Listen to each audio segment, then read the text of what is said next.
I sacrificed everything for him, then he left me for a younger woman? My next move? Revenge. The irony was not lost on me as I stood in our empty walk-in closet, running my fingers along the bare hangers where his expensive suits once hung.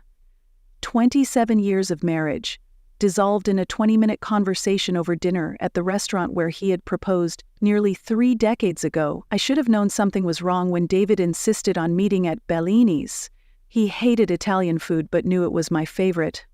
Always the strategic thinker, my husband had chosen a public place where I couldn't make a scene when he calmly informed me that he had fallen in love with someone else, that he had already moved most of his belongings to her downtown loft, and that divorce papers would be delivered to our home the following morning. The someone else was his 29-year-old executive assistant, Meredith, a woman nearly half his age who had worked for our family business for less than 2 years. As I sat there, fork suspended mid-air over my untouched carbonara, the carefully constructed life I had built began crumbling around me. The sacrifices started small, as they often do. When we were newlyweds, I postponed my acceptance to graduate school because David's fledgling consulting business needed support. I told myself it was temporary, just a year or 2 of answering phones and managing his calendar until he could afford proper staff. 2 years stretched into 5 as the business grew, and instead of returning to my studies, I found myself taking on more responsibilities: bookkeeping, client relations, marketing. My name never appeared on any official documents, but employees and clients alike knew I was the backbone of the operation. When I brought up revisiting my own career ambitions, David would squeeze my hand and remind me that we were building something together, something that would secure our future. Somehow, the future where I pursued my own dreams never quite materialized. The birth of our children, first Emma, then Thomas 3 years later, pushed my personal goals even further into the background. David's work required frequent travel, client dinners, and networking events. Someone needed to provide stability for our children, and that someone was me. I became room parent, team mom, PTA president, and scout leader. I coordinated schedules, nurtured friendships, oversaw homework, and kissed away tears, all while continuing to handle the administrative side of a now thriving business from our home office. When David's mother fell ill, it was understood without discussion that she would move into our guest room, and I would add caregiver to my growing list of unpaid positions. For 6 years, I helped her bathe, monitored her medications, and drove her to weekly doctor appointments, even as I chaperoned field trips and edited business proposals. Little did I know that as I was giving pieces of myself away, David was building a separate life. The late-night strategy sessions, weekend conferences, and sudden business emergencies that frequently took him away from family obligations now appeared in a different light. How many of those urgent client crises had actually been moments stolen with Meredith? How many business trips had been romantic getaways? The questions haunted me as I moved through our too-large house in the weeks following his announcement. The children, now adults with lives of their own, were sympathetic but distracted by their own concerns. Emma was planning her wedding to a man who reminded me uncomfortably of her father, and Thomas was negotiating a promotion at the San Francisco tech company that kept him 3,000 miles away. They called more frequently, their voices tinged with worry and awkward pauses, but they had their own lives to navigate. Suddenly, without warning, I found myself alone at 52, with no recent work history outside the family business, no degree beyond my long-ago bachelor's, and no idea how to reconstruct an identity separate from being David's wife. The divorce proceedings were swift and clinical. David's attorney, once a dinner guest in our home, a man whose children had played in our pool, now regarded me with professional detachment as he outlined the terms of the settlement. The business, which had grown into a regional powerhouse with multiple offices, was deemed David's separate property despite my years of uncompensated labor. The prenuptial agreement I had signed as a starry-eyed 25-year-old, believing marriage was forever, now served as a legal bludgeon. I would receive the house, accompanied by its substantial mortgage and maintenance costs, a monthly support payment that covered basic expenses, and a lump sum that seemed generous until one considered the prospect of financing the next several decades of life. The betrayal deepened when I discovered, through an accidental email forwarded by our longtime accountant, that David had been systematically decreasing his ownership stake in the business over the previous 3 years. He had been transferring shares to a holdings company, registered in Meredith's name, as a strategy to shield assets in the event of a divorce. The realization that my departure from his life had been a carefully orchestrated business decision rather than a sudden emotional choice shattered any lingering illusions I had about our marriage. This hadn't been a middle-aged man's impulsive leap into infatuation. It had been a calculated exit strategy, planned and executed with the same precision he brought to corporate acquisitions. The man I had built a life with had reduced me to a liability to be managed, a cost to be minimized. The darkest moment came 2 months after David left, when I found myself sitting on the bathroom floor at 3 a.m, surrounded by old photo albums. Pictures of our honeymoon in Greece, David teaching Emma to ride a bike, family holidays where we all wore matching pajamas, anniversary celebrations, and countless ordinary moments that had constituted our shared life. I had believed we were building something meaningful together, that the daily sacrifices were investments in a shared future. Now I saw that I had been pouring myself into a vessel with a hole in the bottom, one that had been quietly draining away. That night, as dawn broke through the bathroom window, something shifted inside me. The crushing grief that had dominated my days began to crystallize into something harder and more focused. If David had approached our marriage as a business transaction, perhaps it was time I did the same. I started with information, the currency of any successful strategy. The first call I made was to Sylvia Chen, a forensic accountant whose divorce from her surgeon husband had been the scandal of our social circle 5 years earlier. Over coffee in her sleek downtown office, Sylvia listened to my situation with narrowed eyes and quick nods. She explained that hidden assets and devalued businesses were standard tactics in high-net-worth divorces, but they left paper trails for those who knew where to look. For the first time in months, I felt a spark of something other than despair. Sylvia introduced me to Catherine Braddock, a divorce attorney known for her ruthless effectiveness and her particular distaste for men who discarded longtime wives.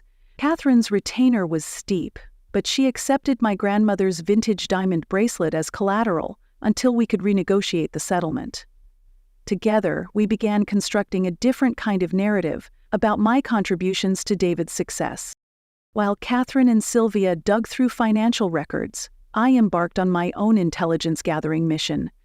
I reconnected with employees from the early days of the business, clients who had worked closely with me, vendors who had dealt primarily with my side of operations. Over lunches, coffee dates, and casual encounters that I carefully orchestrated to seem coincidental, I collected statements, recollections, and in some cases old emails and memos that documented my integral role in building the company. Many were sympathetic, a few were reluctant to get involved but ultimately provided what I needed. Some expressed their own grievances with David's management style or recent business decisions. I recorded everything meticulously, building a mosaic of evidence piece by small piece. For the first time in decades, I was applying my organizational skills and social intelligence for my own benefit rather than David's. The turning point came through an unexpected ally. James Whitmore, David's former business partner who had been bought out during an acrimonious split 7 years earlier, reached out after hearing about our divorce through mutual connections. Over dinner at his country club, James revealed that his departure from the company had resulted from his objections to certain accounting practices David had implemented, practices that skirted regulatory guidelines and potentially crossed into illegal territory. James had documentation, preserved out of what he called prudent self-protection, and was willing to share it now that the non-disclosure agreement from his buyout had expired. As he slid a flash drive across the table, James merely said he believed in karma. I wondered briefly if I was becoming someone I wouldn't recognize, someone fueled by vengeance rather than the forgiveness I had always preached to our children. The thought dissipated as I remembered David and Meredith laughing together at a charity event last week, his hand possessively on the small of her back as my former friends pretended not to notice my absence. I sacrificed everything for him, then he left me for a younger woman. My next move? Revenge! The words flashed across my mind like a headline as I sat in Catherine's office reviewing our strategy. But this wasn't the kind of revenge served hot with dramatic confrontations or public scenes. This would be revenge executed with the same methodical patience I had once applied to building David's business and raising his children. The evidence Sylvia had uncovered, combined with James's documentation and my own careful collection of testimonials, painted a picture not just of a husband who had undervalued his wife's contributions, but of a businessman who had engaged in potentially actionable financial improprieties. Catherine explained that we had two options. We could use this information to negotiate a substantially improved settlement, or we could pursue a more aggressive strategy that would likely involve regulatory authorities and possible criminal implications. The decision weighed heavily as I considered what kind of closure would allow me to move forward. 911 was almost dialed the night David came to the house unannounced, clearly intoxicated and alternating between angry accusations and maudlin nostalgia.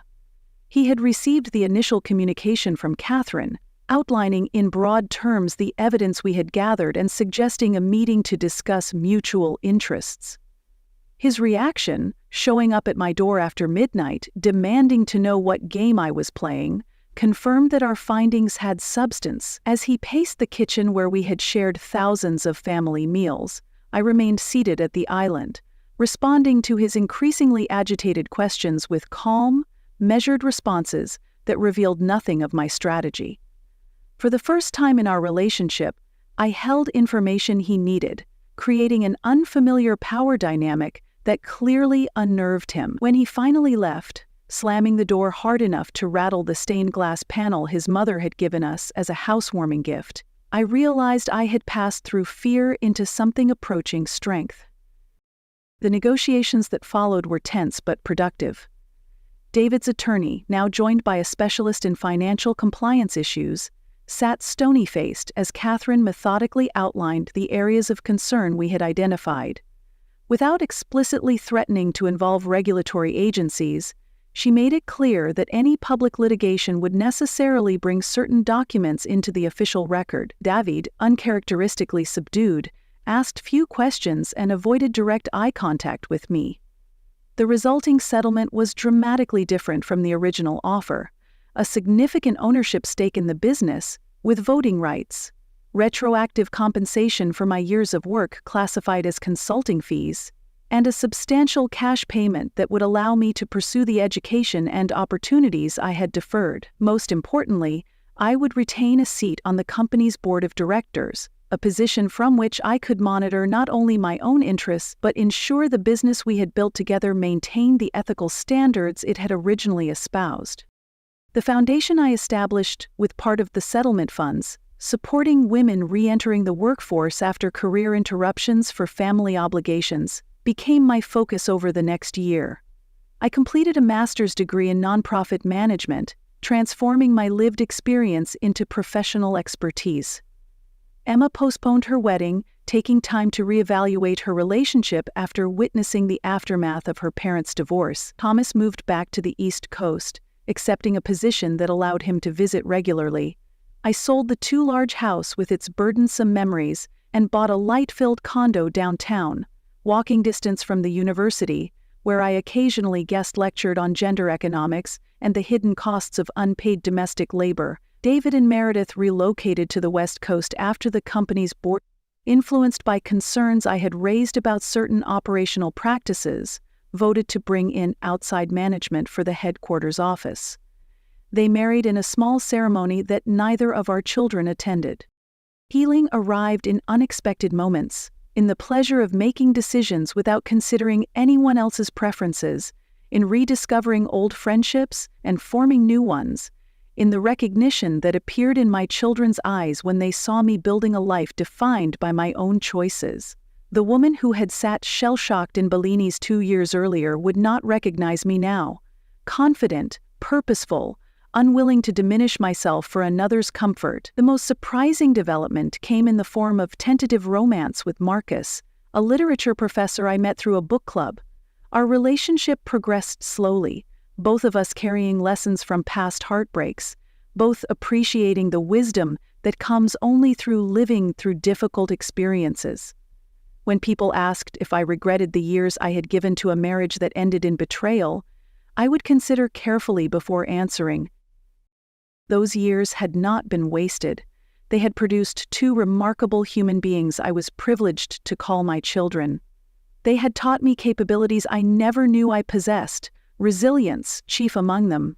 Without the abrupt ending that David engineered, I might never have discovered my own strength, or the fulfilling life waiting on the other side of sacrifice. The revenge I had initially sought transformed into something more valuable: reclamation of myself and the creation of a legacy independent of my role as someone's wife.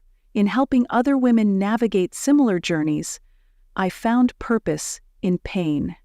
David's betrayal had been a harsh teacher, but the lesson that I was capable of rebuilding from ashes was invaluable. When we encountered each other at Emma's wedding, which finally took place, though with a different groom, the man who had once been the center of my universe seemed smaller somehow, less substantial.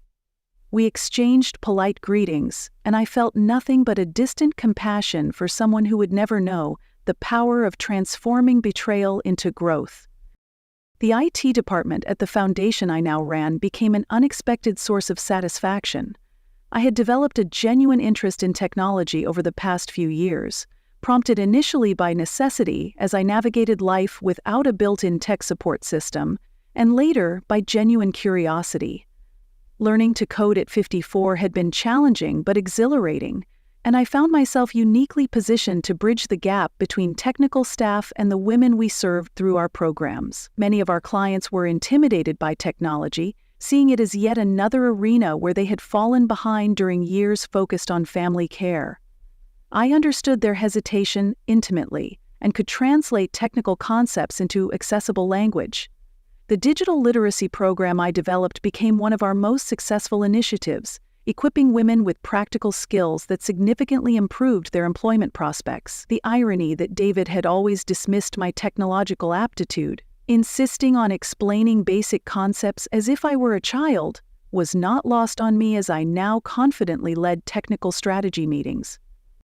The most unexpected consequence of my transformation came through professional recognition. A profile in a national business magazine highlighted my journey from unpaid supporter of my husband's career to independent entrepreneur and advocate.